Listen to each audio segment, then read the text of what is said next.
안녕하세요. 군사도폭입니다. 최근 우리 한국 공군의 F-35A가 비행 중 착륙하는 데 필요한 랜딩 기어가 내려가지 않아 추락할 수도 있는 긴급 상황에 놓인 바 있었습니다. 하지만 우리 공군의 F-35A 조종사는 이럴 경우 비상탈출을 감행했던 중국 공군이나 일본의 항공자위대 조종사들과는 달리 목숨을 걸고 동체 착륙을 시도했는데요. 배꼽 착륙이라고도 불리는 동체 착륙이란 착륙할 때 랜딩 기어를 내려서 사용하는 바퀴를 꺼내지 않고 그대로 기체의 배를 깔고 활주로 바닥에 착륙하는 것을 말합니다. 우리의 공군 조종사는 이 과정에서 F-35A의 동체 착륙을 성공시켜 본인의 목숨을 살린 것은 물론 기체가 좀 갈린 것 빼고는 문제가 없도록 조치하기까지 하는 놀라운 기량을 선보였는데요. 영화에서도 한 번씩 이런 동체 착륙 장면이 나오지만 이럴 경우 영화에서조차 크게 다치거나 조종사가 죽거나 하는 일이 비일비재할 만큼 동체 착륙은 위험합니다.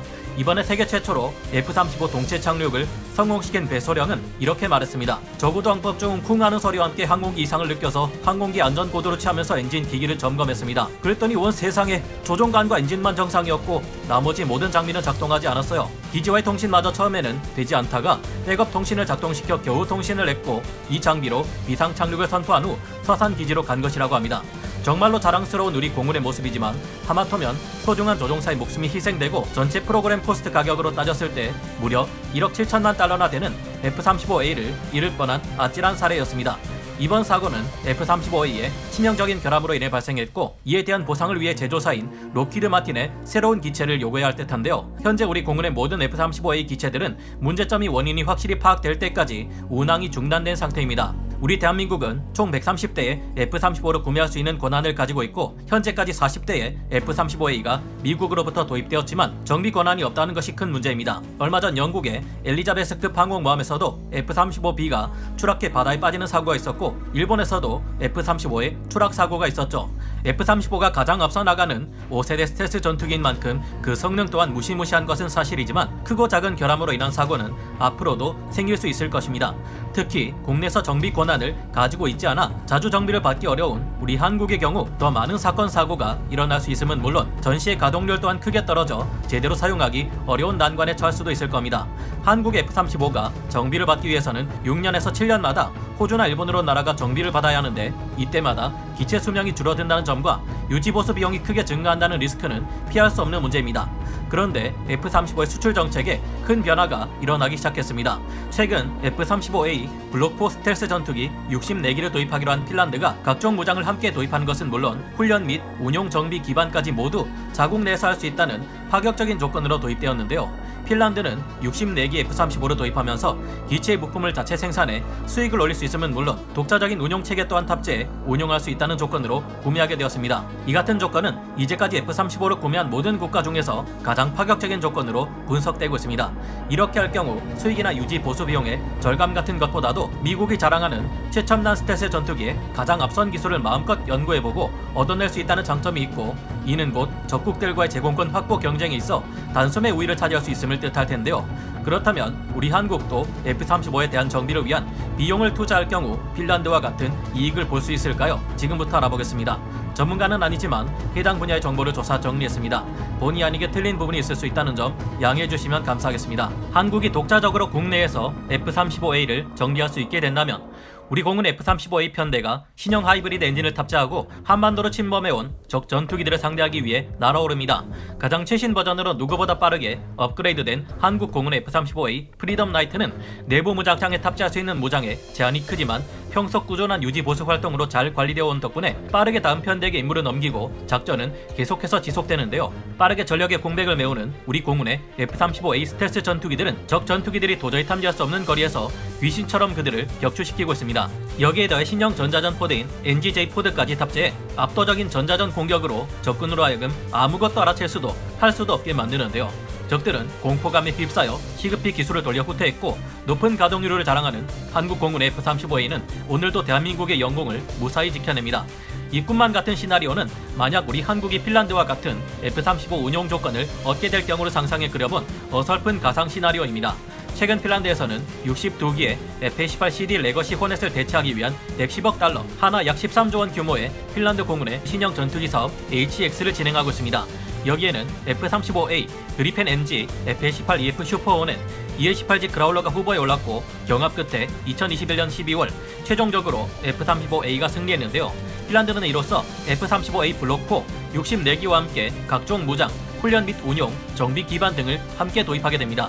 F-35A를 선택한 이유는 F-35A의 전투 및 정찰 능력과 생존 능력에서 다른 전투기보다 월등한 성능을 보였기 때문이라는데요. 가격이 생각보다 저렴하다는 이유도 있었습니다. F-35A의 계약액이 핀란드의 국방 예산인 113억 달러보다 낮으며 F-35의 연간 운용비도 핀란드 국방 예산의 10% 이하인 2억 8,600만 달러에 머무를 것으로 확인되었기에 F-35A를 선정했다고 카이코넨 국방장관은 말했는데요.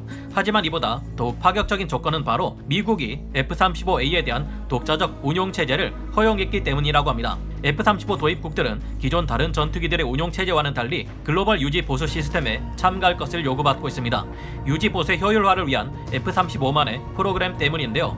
그런데 이번에 미국은 F-35A를 도입하는 핀란드에게 이 글로벌 유지 보수 시스템에 참가할 필요가 없도록 유지 보수에 대한 모든 권한을 넘겨주는 파격적인 결정을 내렸습니다. 우리 한국의 경우 F-35를 독자적으로 유지 보수할 수 있는 권한을 포기하고 기체를 보다 저렴한 가격으로 도입한 바 있습니다.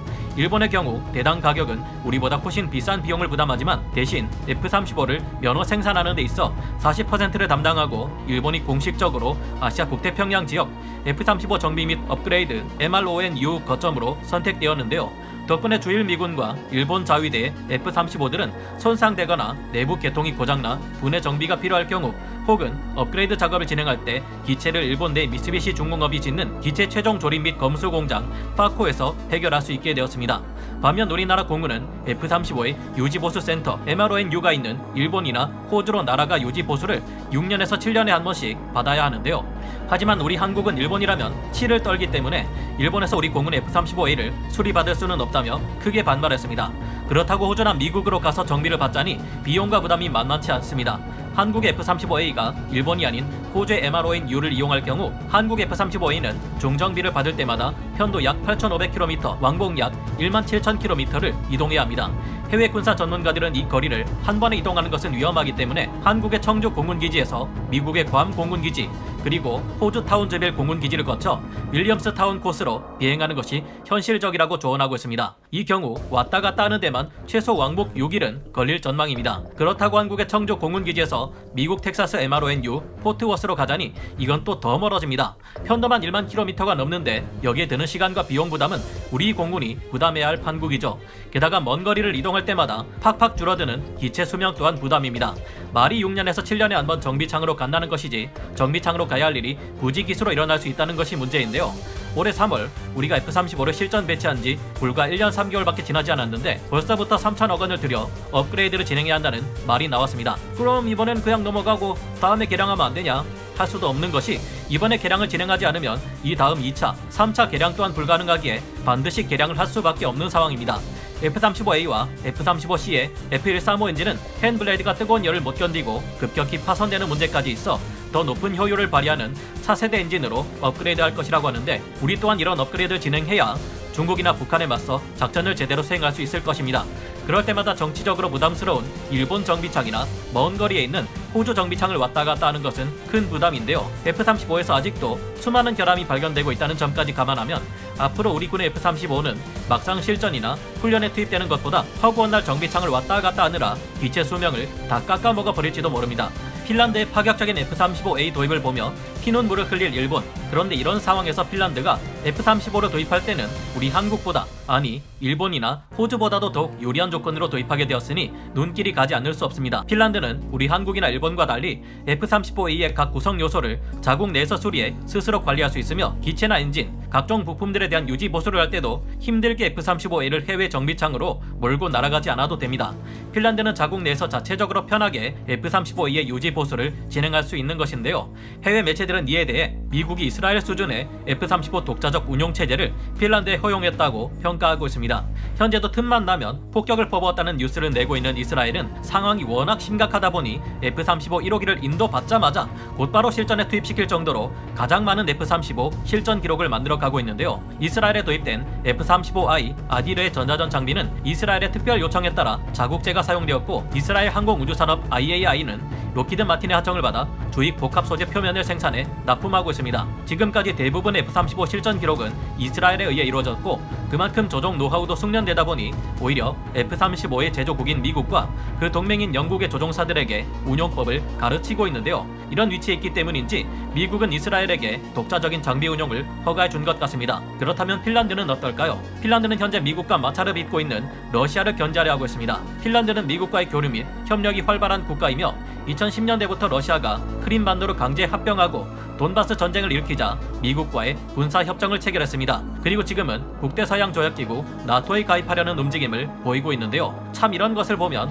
적의 위협으로부터 국가를 지키는 것은 뛰어난 무기 체계를 운영하는 것이지만 그 무기 체계를 도입하거나 개발하는 데는 외교의 힘이 크다는 것을 새삼 느끼게 됩니다. 현재까지 F-35의 조립에 필요한 부품이나 컴포넌트의 제조 권리는 F-35 프로그램 출자국에게만 부여되는 것이었고, 비출자국이 F-35로 도입한다고 해도 세계적인 부품 공급에 참가하는 것은 기본적으로 차단되고 있었습니다. 예외적으로 수십억 달러를 F-35 프로그램에 지급한 일본 같은 경우에만 F-35A에 사용되는 항공 전자 부품 중 일부를 일본 내에서 제조할 수 있었죠. 이들조차도 자국 내에서 만든 부품을 자국용 F-35에만 사용할 수 있을 뿐 해외에 이 부품을 공급해 수익을 챙기는 것은 허가되지 않았습니다. 그런데 어찌된 일인지 출자국도 아닌 비출자국 핀란드는 이번에 F-35 계약을 맺음으로써 이런 제안을 받았다고 합니다. 야, 너거 이 F-35 전면 프레임 이거 한번 제조해서 너거 F-35에도 넣고 다른 나라에도 한번 팔아볼래? 이거 정말 엄청나게 파격적인 조건이야. 그러니까 다른 전투기 알아보고 이러지 말고 그냥 F-35 계약해 그냥. 응? 옳지. 거기 사인하면 된다. 그래. 이야, 사인 잘하네. 멋있네. 즉 비출자국인 핀란드가 F-35의 부품을 만들어서 다른 나라에 팔아 그 수익을 챙기는 것까지 허가해주는 말도 못하게 파격적인 조건인 것입니다. 수십억 달러나 쏟아붓고도 이런 권리를 획득하지 못한 일본에서는 정말로 쌍욕이 나올 만한 것 같은데요. 우리 한국은 딱히 F-35를 도입하기만 했지 수십억 달러의 출자금을 낸다든지 하는 것은 없었는데, 그런 비싼 비용을 내서 F-35의 개발에 일조함은 물론 현재 중국을 압박하는데도 일본만큼 미국을 도와주는 나라가 없는데 참 억울할 듯합니다. 최근 일본은 자신들을 F-35의 공동개발국으로 인정해달라 했지만 미국은 형평성이 어쩌고 하고 둘러대며 이조차도 거부했죠. 핀란드의 경우를 보아 최근 미국이 F-35 전투기를 수출하는 데 있어 상당히 적극적으로 변모해가고 있다는 것을 느낄 수 있는데요. 이런 상황을 보면 우리 한국은 엄연히 F-35의 출자국은 아니지만 외교에 있어 많은 노력과 함께 추가적인 투자를 감행할 경우 독자적인 F-35A 프리덤 라이트의 수리나 업그레이드를 할 수 있도록 상황을 만들어가는 것도 불가능은 아닐지 모르겠다는 생각을 하게 됩니다. 우리 한국은 이미 F-35A를 도입했고 앞으로 20대 F-35A 항공모함에서 쓰일 F-35B 추가 도입 계획에도 검토되고 있는데요. 게다가 얼마 전 하마터면 우리가 구매한 F-35의 기체를 잃을 뻔한 사고와 함께 소중한 우리 공군 베테랑 조종사의 목숨까지 잃을 뻔했습니다. 이런 여러가지 상황을 빌미로 삼아 미국에게 우리 F-35A의 독자적인 정비 권한을 요구하고 미국과의 군사 협력을 더욱 높여간다면 앞으로 중국과 북한, 러시아를 견제하는 데 있어 누구보다 중요한 동맹국이 될 우리 한국도 핀란드와 같은 기회를 얻는 것이 불가능하지만은 않을 것 같다는 생각을 해봅니다. 현재도 미국 로키드 마틴 정비팀이 한국에 내한해서 정비할 수도 있다는 옵션은 있지만 아무래도 이것만으로는 충분하지 않을 것 같은데요. 만약 우리 한국에서 독자적으로 F-35의 모든 것을 정비할 수 있다면 우리 한국의 F-35는 높은 가동률을 자랑하며 빠르게 성능을 업그레이드한 것은 물론 유사시 언제라도 출격해 우리를 위협하는 적의 심장부에 강력한 벙커버스터 폭탄을 쏟아부어 침묵하게 만들 수 있을 것입니다. 또한 이 과정을 통해 F-35A라는 최신의 5세대 스텔스 전투기의 핵심 기술과 항전 장비들의 기술력에 대한 정보를 얻을 수 있다면 앞으로 우리가 5세대 국산 스텔스 전투기 KF-21 블록 3를 만들어 가는데도 훨씬 시간을 앞당기는 것은 물론 시행착오를 줄여 훨씬 빠른 발전을 거듭할 수 있을 겁니다. 여러분의 생각은 어떠신가요? 오늘 군사 돋보기 여기서 마치고요. 다음 시간에 다시 돌아오겠습니다. 감사합니다. 영상을 재밌게 보셨다면 구독, 좋아요, 알림 설정 부탁드리겠습니다.